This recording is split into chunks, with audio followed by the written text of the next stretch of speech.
A vida de Cristo Jesus Cristo foi milagrosamente concebido na Virgem Maria.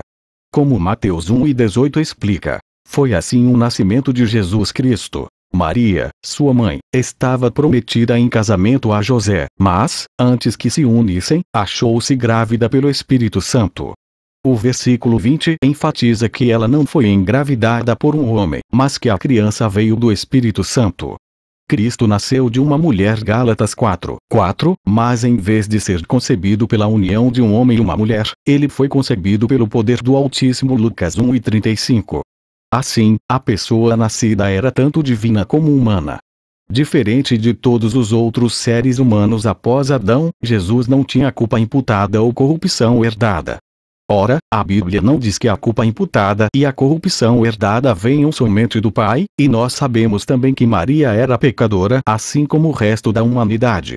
Embora a concepção virginal testifique que ele não era um ser humano ordinário, por si mesma ela era insuficiente para proteger a criança de toda a contaminação. Portanto, a impecabilidade de Cristo não pode ser devido à concepção virginal somente, mas foi o decreto soberano de Deus de que nenhuma culpa seria imputada sobre Cristo e que nenhuma corrupção seria herdada por ele. O poder do Altíssimo não somente causou a concepção de Cristo sem um pai humano, mas também guardou a criança tanto da culpa legal de Adão como da natureza corrupta resultante do pecado. Isso foi assim para que a criança pudesse ser corretamente chamada de o Santo, Lucas 1:35. Algumas pessoas argumentam que Cristo deve ter sido sujeito tanto ao erro como ao pecado simplesmente por ser uma pessoa humana. A imunidade completa ao pecado significaria que ele não era genuinamente humano. As tendências a incorrer em enganos e cometer pecados parecem ser intrínsecas ao que significa ser humano. Logo, dizer que ele era humano significa que ele também era propenso ao erro e ao pecado. Se Cristo não fosse sujeito a esses defeitos, ele não teria sido humano.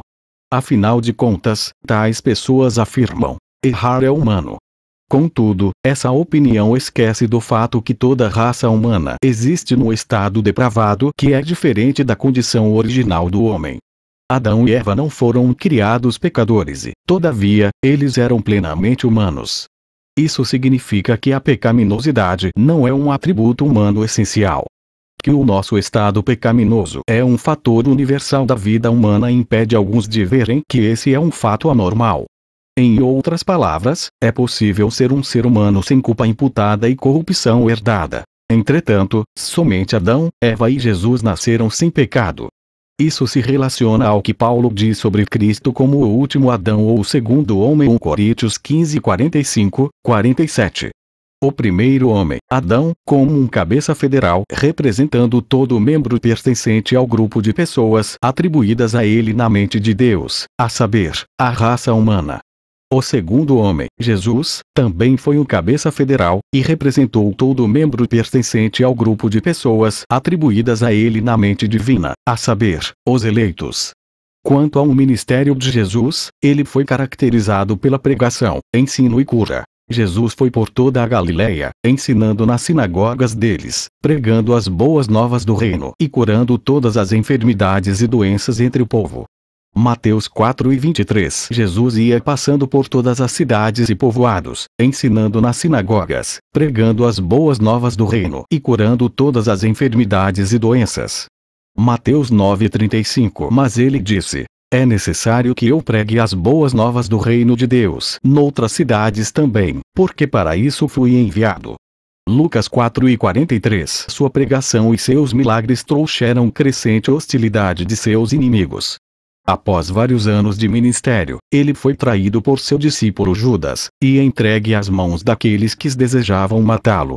Após um período de tratamento severo e injusto pelas autoridades judaicas e pelos soldados romanos, ele foi sentenciado por Pilatos à morte por crucificação.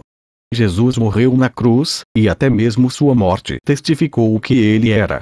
Quando o centurião que estava em frente de Jesus ouviu o seu brado e viu como ele morreu, disse: realmente este homem era o Filho de Deus. Marcos 15:39. Jesus tinha um corpo humano real, e sua morte foi literal e física.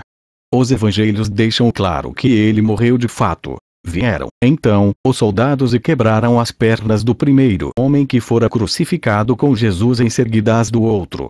Mas quando chegaram a Jesus, constatando que já estava morto, não lhe quebraram as pernas.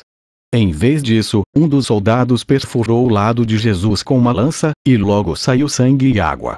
Os soldados romanos eram bem treinados, e sem dúvida tinham realizado diversas crucificações antes dessa. Eles poderiam ter facilmente determinado se suas vítimas estavam mortas ou vivas.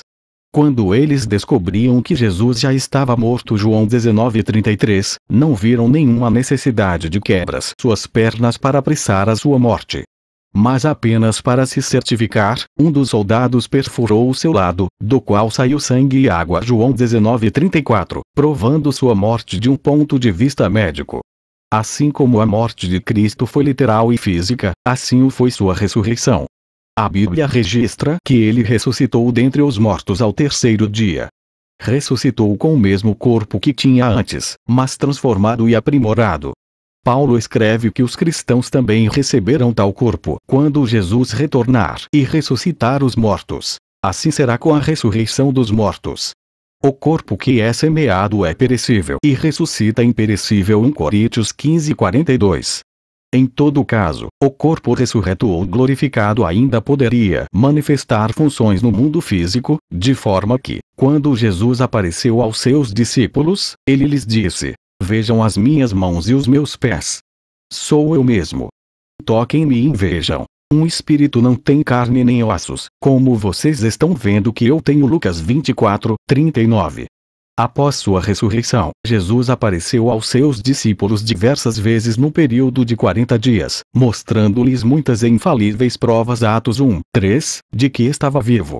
Depois, a Bíblia registra que ele foi elevado ao céu e que lhe foi dada uma posição de autoridade pelo Pai. Tendo dito isso, foi elevado às alturas enquanto eles olhavam, e uma nuvem o encobriu da vista deles. Atos 1:9. Depois de lhes ter falado, o Senhor Jesus foi elevado aos céus e assentou-se à direita de Deus. Marcos 16:19.